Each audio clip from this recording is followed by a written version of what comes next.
سلام رفقای گل، چطورین؟ خوبین؟ امروز اومدم با یه خبر خوب. 2 تا بسته واسمون رسیده. قراره این بسته رو با هم دیگه آنباکس کنیم. یکیش این بسته یکی از آمازون اومده واسمون و یکی دیگه هم این بسته است که از اپل استور اومده و قراره روی کیفیت صدامون خیلی اثر بذاره. بریم با هم دیگه باز کنیم ببینیم چی توشه. حتما لایک و سابسکرایب هم واسم بزنید که از من حمایت کرده باشید. مرسی. خب بچه‌ها، اول با بسته یکی از اپل استور رسیده شروع می‌کنیم به باز کردن. ببینیم چی توشه.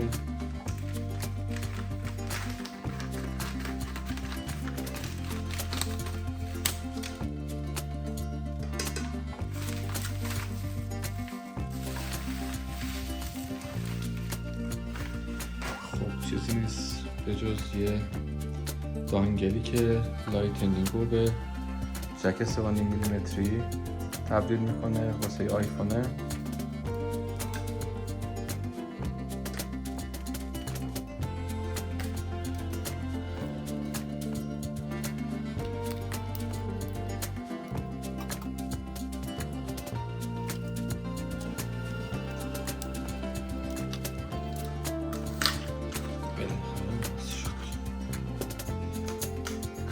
داخلش چند تا دفترچه و اینجور چیزا هست که بهش نداریم.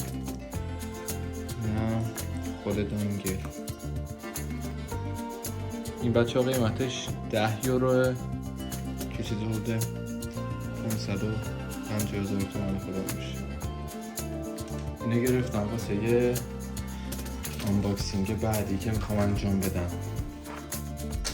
در واقع ببینیم تو این چیه تا چی مشخص.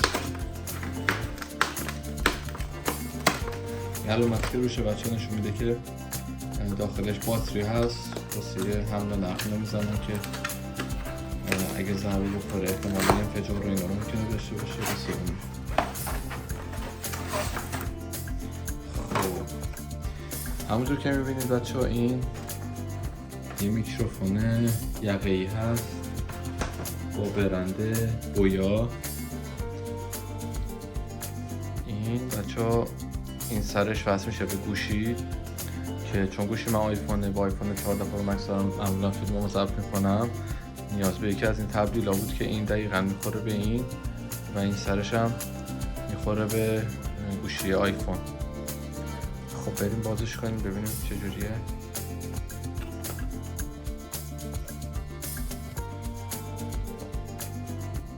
بچه‌ها اینا یه بارکدایی داره که شما میتونید توی سایت خود بویا بزنید این کدی که اینجا هست و بعد از صحت و سلامت کالا و از اصل بودنش مطمئن بشید که خب من چون از آمازون گرفتم میدونم اصل، اگرم اصل نباشه که به راحتی میتونم پسش بدم. پس با هم بازش میکنیم و میریم ببینیم چجوریه.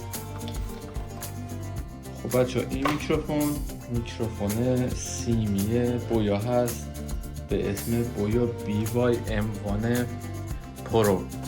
این بویا BY-M1 و BY-M1 پرو 2 هم داشت، ولی خب تحقیقی کردم دیدم این یکی از معروف ترین هاست و همه یوتیوبرای معروف یکی از اینا دارن. حالا حداقل در گذشته ازش استفاده میکردن. خب همونطور که میبینید بچه‌ها این سیم خیلی بلندی داره، 6 متر سیم داره که اگه دوربین خیلی هم ازتون فاصله داشته باشه میتونید ازش استفاده بکنید. و ببینیم دیگه چی هست توی این کیف خوشگل. کیفش هم بچه‌ها جالبه، اگه جنسش مشخص باشه تو دوربین. کیف چرمی خوبی داره.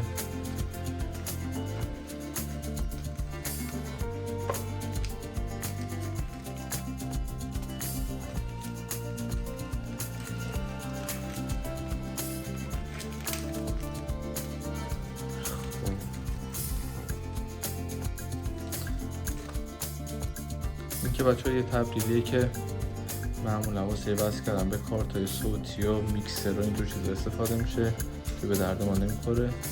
این یه بادگیره که میخوره توی سر خود میکروفون.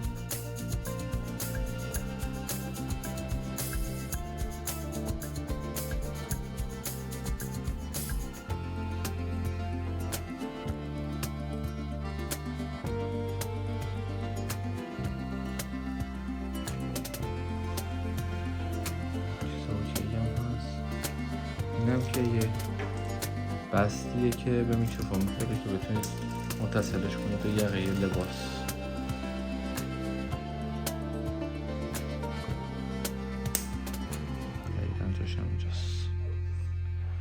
خب بریم با هم دیگه بچه ها ساوند کوالیتی و کیفیت صدای این میکروفون رو هم بررسی کنیم ببینیم چه جوریه. خب بچه ها گفتم واسه اینکه بهتر تفاوت میکروفون گوشی رو با میکروفون یقه متوجه بشیم بیام تو محیط باز. اینجا پشت سر من کستلوی شهر پاویا هست. الان دارید صدای من از میکروفون خود گوشی آیفون میشنوید.